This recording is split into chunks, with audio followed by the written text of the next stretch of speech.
तो दोस्तों, जय भीम, नमो बुद्धाय। सभी को मेरा प्रणाम।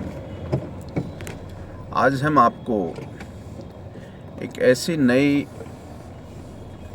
विचारधारा पद्धति के बारे में कुछ बताना चाहेंगे जो कि बहुत ही गहरा और बहुत ही अहम आज के समय भगवान बुद्ध और दुनिया में मानवता के लिए दुख से मुक्ति और अपने जीवन से मुक्ति के लिए जो श्रेष्ठ माध्यम है, हम उसके बारे में थोड़ा सा आज चर्चा करेंगे और ये भी बताएंगे कि ये कल को हमारे लिए एक नया आने वाले समय में हमारी लाइन ऑफ एक्शन, हमारे कार्य करने की कार्य पद्धति हो सकती है। देखिए, भगवान बुद्ध ने हमेशा अपनी वाणी में श्रावक संघों की बात की है। तो हम हो सकता है इनफॉर्मल तरीके से ये भी कह सकते हैं कि अब आज से श्रावक संघ के बारे में हम काम करना शुरू करेंगे। भगवान बुद्ध का श्रावक संघ, जब भी हम भगवान बुद्ध की वाणी पढ़ते हैं तो उसमें श्रावक संघ की बात आती है। बाकी तो हमने कोई संघ के बारे में नहीं सुना। तो श्रावक संघ में पहला जो श्रावक है भगवान की वाणी में वो है सोतापन। दूसरा श्रावक है वो है सगदागामी, तीसरा श्रावक अनागामी और चौथा श्रावक अरहंत। तो भगवान ने इन श्रावक को इनवाइट किया, इनको टीचिंग्स दी और इनको उनके विकारों की मुक्ति के आधार पर उनका आकलन किया। कितने विकार किसके खत्म हुए हैं उसके अनुसार उसको हम सोतापन, सगदागामी, अनागामी और अरहंत कहते हैं। तो यहाँ श्रावक संघ है। अब एक श्रावक संघ में जो पहला जो आपका श्रावक है वो सोतापन है। अब भगवान के श्रावक संघ में पहला श्रावक सोतापन है। अब सोतापन होना इस दुनिया में, पूरे ब्रह्मांड में बहुत ही एक अद्भुत और बहुत ही बड़ी इनक्रेडिबल, मतलब अविश्वसनीय ऐसी घटना घटती है मन और शरीर के लेवल पर। जब एक व्यक्ति ऐसी स्थिति में पहुंचता है वो सोतापन हो जाता है। सगदागामी उसका अगला स्टेप है, अनागामी उससे अगला स्टेप है और अरहंत उससे अगला स्टेप है। तो इसमें जो सोतापन है वो उसकी मुख्य तो तीन बातें हैं कि उस व्यक्ति की तीन चीज़ें खत्म हो जाती हैं, जिसको बोलते हैं मिथ्या दृष्टि, शीलवर्त परामर्श और विचिकित्सा। यानी कि उस व्यक्ति का मैं और मेरे का जो अहम है, अहंकार है, अस्तित्व है, वो खत्म हो जाता है। उसको बोलते हैं मिथ्या दृष्टि। अब मैं खत्म होना इतना आसान नहीं है, क्योंकि मैं के साथ में बहुत सारे मन के विकार जुड़े हुए हैं। यहाँ शरीर से मतलब नहीं है, यहाँ मतलब है मन के विकारों से। आपने मन के विकारों को दूर कर दिया है।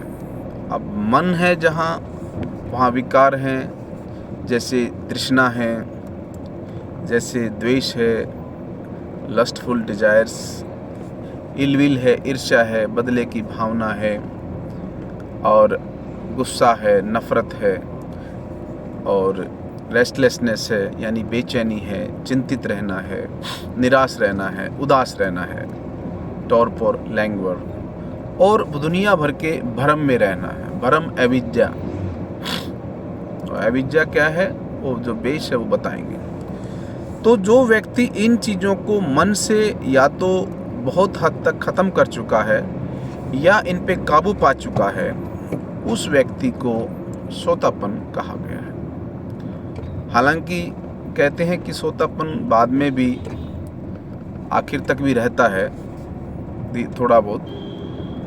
ये मैं और मेरे का भाव, क्योंकि दुनिया में मैं और मेरे से अस्तित्व है इंसान का और उसमें अटैचमेंट्स हैं। ये मेरा है, ये मेरा पद है, ये मेरी प्रतिष्ठा है, ये मैं हूँ, ये मेरा भाई बहन, संसार में ये मेरी चीज़, ये मेरा घर, ये गाड़ी, इससे आदमी की अटैचमेंट है।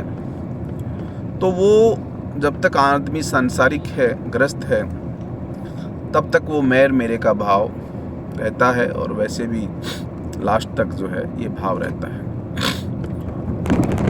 लेकिन कुछ हद तक उसने इन अपने विकारों को अपने कुछ हद तक ख़त्म कर दिया है या उन पे काबू कर लिया है, और सम्यक दृष्टि उसने अचीव कर ली है। फिर दूसरा है शीलवर्त परामर्श।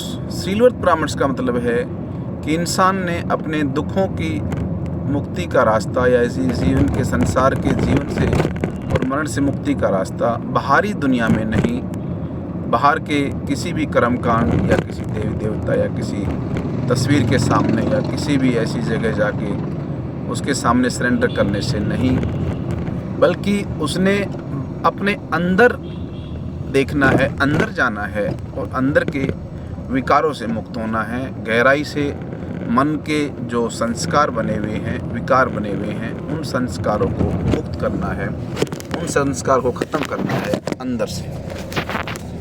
तो ऐसा जब हम कर लेते हैं तो आपका शीलवर्त परामर्श हो जाता है। तो इसमें बाहर की दुनिया में कोई भी आदमी, अब इसमें कोई जाति, धर्म या कोई मजहब नहीं आता बीच में, क्योंकि यहाँ तो वो व्यक्ति चाहिए जो व्यक्ति दुनिया में अपनी मुक्ति का रास्ता या दुखों का रास्ता अपने अंदर ढूंढ रहा है, और जो व्यक्ति दुनिया में मुक्ति के रास्ते के लिए अपने साधना और विपश्यना के माध्यम से मन के विकारों को ख़त्म करने के लिए बुद्ध के रास्ते पर चल पड़ा है, तो वो व्यक्ति शीलवर्त परामर्श का उसके अंदर ये गुण आ जाता है।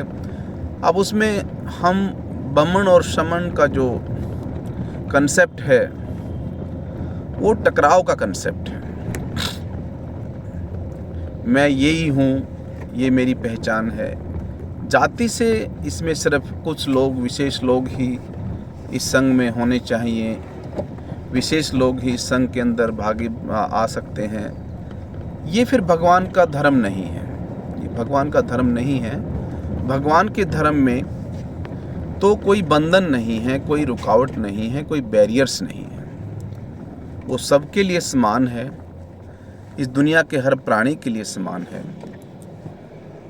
जिस व्यक्ति ने जिस धर्म के, समाज के या किसी भी लिंग, जात, समुदाय के, और भारत में ही नहीं पूरे ब्रह्मांड, पूरे विश्व में जिस व्यक्ति ने अपने मन के दोषों को गहराई से मुक्त किया है या मुक्त नहीं किया है, उनको कुछ काफ़ी हद तक उन पे नियंत्रण पाया है, तो ऐसे व्यक्ति को हम जो है मिथ्या दृष्टि वाला व्यक्ति ना कह के सम्यक दृष्टि वाला कहते हैं।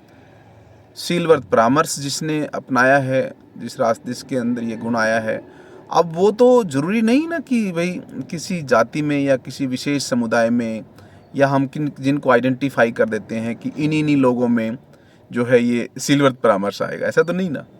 इस वर्ल्ड में, ब्रह्मांड में तो नास्तिक लोग तो बहुत लोग हैं दुनिया में, बहुत बड़ी पॉपुलेशन है। थर्ड, आई थिंक तीसरे नंबर की पॉपुलेशन है वर्ल्ड में atheist, if I am not wrong. तो ये धर्म इतना बड़ा है कि इसको हमें किसी जाति में, बंधनों में, इसके ऊपर किसी भी तरीके का इस तरीके से वो लगाना कि इसमें सिर्फ कुछ ही लोग आ सकते हैं, वही लोग आ सकते हैं जो एक विशेष विचारधारा को फॉलो करते हैं, या वही लोग आ सकते हैं जो एक विशेष संस्कृति के हैं, ऐसा नहीं। ये श्रावक संघ है, ये श्रमण संस्कृति, ये श्रावक संघ उन लोगों का संघ है जिन्होंने, जो पहला श्रावक हुआ है सोतापन, दूसरा श्रावक हुआ है सगदागामी, तीसरा श्रावक हुआ है अनागामी, चौथा श्रावक हुआ है अरहंत। अब जिसने तीन चीज खत्म कर ली है, मिथ्या दृष्टि, शीलवर्त परामर्श और विचिकित्सा, उस व्यक्ति को बुद्ध के शासन में उसको सोतापन कहा गया है। अब विचिकित्सक का मतलब है कि जो व्यक्ति धर्म के अंदर पूरी आस्था रखता है, पूरा उसके अंदर विश्वास है और भगवान बुद्ध के प्रति श्रद्धा है, भगवान के वाणी में श्रद्धा है, भगवान के धम्म में श्रद्धा है और धर्म की कोई भी बात जो बुद्ध वाणी में बोली गई उस पर शंका नहीं करता, डाउट नहीं करता, उसको बोला विचिकित्सा। अब ये 3 चीज़ हैं, आप जिस व्यक्ति ने ये अचीव किया है उस व्यक्ति का जो लेवल है वो सोतापन है।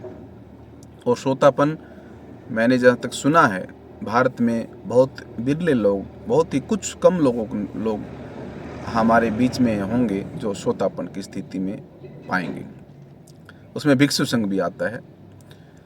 तो ये धर्म जो इतना महान धर्म है, इसको हमने जाति में, कुछ वर्गों में, कुछ समुदायों में, कुछ एक क्षेत्र में, एक विशेष ऐसे कल्चर में बांध दिया है। ऐसा नहीं है, महान धर्म है, बंधन नहीं है, बैरियर नहीं है, यहाँ आज़ादी है, फ्रीडम है, पूरा फ्रीडम है। भगवान बुद्ध के धम्म में पूरा फ्रीडम है। कोई भी व्यक्ति आए इस रास्ते पर, चल कर देखे तो फिर वो अपने आप देखेगा कि इसमें कितना आनंद है, कितनी गहरी आपके अंदर एक संतुष्टि का भाव आता है, खुशी का भाव आता है, एनर्जी आती है, डर निकल जाता है, सारी तरह की आपकी दुनिया की शंकाएं निकल जाती है, जीवन जीने का मकसद पता लग जाता है। और व्यक्ति अगर सही तरीके से अगर सोतापन हो जाता है, अगर रास्ता, वैसे कहते हैं कि सोतापन होने के बाद में वो नीचे लेवल पे नहीं जाता है, तो वो कभी ना कभी 7 जन्मों में कहा जाता है ऐसे, वरना 6 जन्म में भी, 5 जन्म में भी, 4 जन्म में भी, 3 जन्म में भी, 1 जन्म में भी, यहाँ तक भी बोला है कि 7 घंटे में भी सोतापन अरहंत बन जाता है। ऐसा कोई जन्मों का कोई कंसेप्ट नहीं है। तो वो व्यक्ति अरहंत बन जाता है। अरहंत का मतलब है कि दुनिया के सारे जो आगे हम बताएंगे, जो सगदागामी और अनागामी में अरहंत तक बनने तक जो और विकार हैं मन के, वो धीरे धीरे जैसे कैसे ख़त्म होंगे हम आपको बताएंगे। सगदागामी में कौन से विचार ख़त्म होंगे, कौन से विकार ख़त्म होंगे, अनागामी में कौन से विकार ख़त्म होंगे और अरहंत में कौन से विकार ख़त्म होंगे। जिन व्यक्तियों ने अरहंत की स्थिति पाई है वो फिर समता के भाव में आ जाते हैं, यानी कि वो फिर दुनिया में किसी भी चीज़ के होने ना होने से, मन की स्थिति से इतने परे हो जाते हैं, तृष्णा का भाव खत्म हो जाता है, चित्त के परे की स्थिति में पहुंच जाते हैं, जहाँ पे वेदनाएं और शंकाएं नहीं रहती हैं, और रहती भी हैं तो नाम मात्र रहती हैं। क्योंकि हमने इसको पटिच्च समुपदा जब बाद में डिस्कस करेंगे, जहाँ से आदमी का उत्पत्ति दोबारा से उसके पुनर्जन्म का या उत्पन्न का जो है ना वो शुरुआत होती है, जहाँ पे आपका उपादान से भाव बनता है, वो हम बताएंगे। जैसे पटिच्च समुपदा में हम जब कभी डिस्कस करेंगे, तृष्णा पच्चे संस्कारा, संस्कार पच्चे विज्ञान, विज्ञान पच्चे नाम रूप, नाम रूप पच्चे फस पच्चे से वेदना, वेदना पच्चे तृष्णा, तृष्णा पच्चे भाव, तृष्णा पच्चे उपादान, उपादान पच्चे भाव, भाव पच्चे जाति मरण और जीवन का ऐसे दुख। तो इस तरीके से जीवन का शुरुआत और अंत जो पटिच्च समुपदा में यहाँ पर जो उपादान है उसको हमने कहाँ कैसे उसको ख़त्म करके रिवर्स करना है, यानी कि जहाँ पर जहाँ कॉन्टैक्ट है, कॉन्टैक्ट के बाद में जहाँ वेदनाएं हैं, वेदनाओं के साथ में जहाँ तृष्णाएं हैं, तृष्णाओं के साथ में जो अगर क्लिंगिंग है तो वो आपका वहाँ पे उपादान बन जाता है, आपका दोबारा से वहाँ पे जो ना उसका बंधन बन गया है। उन बंधन को वहाँ पर तोड़ने के लिए हमने दोबारा रिवर्स आना पड़ेगा चित्त के लेवल पर। चित्त के लेवल पर आने के लिए हमने दोबारा से अपने मन के सारे जो विकार हैं उनको ख़त्म करना पड़ेगा, राग द्वेष मोह को ख़त्म करना पड़ेगा। उसके ख़त्म करने के लिए हमें दोबारा से पहले फिर जाना पड़ेगा। हमारे अंदर जो हजारों सालों से जो संस्कार हैं, अविद्या के कारण संस्कार हैं, जो हमने दुनिया भर की इतनी सारी तृष्णाएं पैदा की हैं, तो तृष्णाओं के मूल रूप को जानना पड़ेगा। तृष्णाओं के मूल रूप को ख़त्म करने के लिए आपको ध्यान करना पड़ेगा। विपश्यना और ध्यान किए बगैर आप अपने मन के गहरे विकारों को नहीं मिटा सकते। तो ऐसे करते करते जब आप विकारों से मुक्त हो जाएंगे, चित्त शुद्ध हो जाएगा, जब विवेक आपका शुद्ध हो जाएगा, तो फिर आपका जो उसके बाद में नाम और रूप बनेगा। वो नाम और रूप जो है वो आपके आगे आने वाले जीवन में उत्पत्ति का सार बनेगा। अब वो नाम और रूप और उत्पत्ति का सार बनेगा, तो नाम और रूप के आधार पर ही भगवान ने 31 श्लोकों में आपके आगे उत्पत्ति का बेस बताया है। नाम की जो ना उसके अनुसार, नाम की स्थिति के अनुसार और रूप की स्थिति के अनुसार, यानी कि मन और शरीर, इन दोनों को नाम रूप कहा गया है। इसकी स्थिति के अनुसार आपका बाद में 31 श्लोकों में दोबारा से उत्पत्ति बताई गई है। उसका हम बाद में विश्लेषण करेंगे, लेकिन हम इसको उपादान पे इसको हम कट कर सकते हैं, यहाँ पर जीवन को रिवर्स कर सकते हैं और दोबारा आगे उत्पत्ति को ख़त्म कर सकते हैं। उसका रास्ता है कि आपको सगदागामी, अनागामी और अरहंत के लेवल पे जाके जो दुनिया भर के विकार हैं उनको ख़त्म करना है। उन विकारों को ख़त्म करने के बाद में आपके जीवन में आपके नए संस्कार नहीं बनेंगे। नए संस्कार नहीं बनेंगे, आपके अंदर जब विज्ञा पैदा हो गई है, अविद्या से विद्या हो गई है। विद्या यानी कि आपने दुख का कारण, कारण का निवारण का रास्ता पे आपने गहराई से अपने आप को अनुभव करके समझ लिया है। 4 आर्य सत्यों का आपको जो है ना ज्ञात हो गया है, और 4 आर्य सत्यों को अपने दुख को मुक्ति के लिए, आपको आर्य अष्टांगिक मार्ग पर चलने के लिए आपके अंदर एक जो है ना बौद्धिक ज्ञान प्राप्त हो गया है। और जब ऐसे करते करते जब आर्य सत्य को समझ के बौद्धिक ज्ञान पे चलते हुए आप आगे बढ़ते हैं, तो आपके जीवन में जो दोबारा से ऐसा भाव नहीं बनता, ऐसा आपने संस्कार पैदा नहीं किया जो संस्कार दोबारा से आपके जो चित्त के लेवल पर जाकर आपके दोबारा से ऐसे नाम रूप को फॉर्म करें, जो ऐसा नाम रूप जो बनने के बाद में जो आपका फर्स्ट जो है, जो कॉन्टैक्ट है, उसको प्रति संवेदना पैदा नहीं करता है। संवेदना पैदा नहीं करता है तो आपका जो है इस तरीके से आपका नाम रूप जो है वो एक ऐसे लेवल पे आ जाता है जहाँ पे आपका इक्विनिमिटी के भाव में, आप समता के भाव में आ जाते हैं। ना नाम, ना संवेदना है, ना संज्ञा है, ना संज्ञा है, ना उसके प्रति तृष्णा है, ना तृष्णा है, ना तो उसके प्रति उपादान है। उपादान नहीं है तो भाव नहीं है।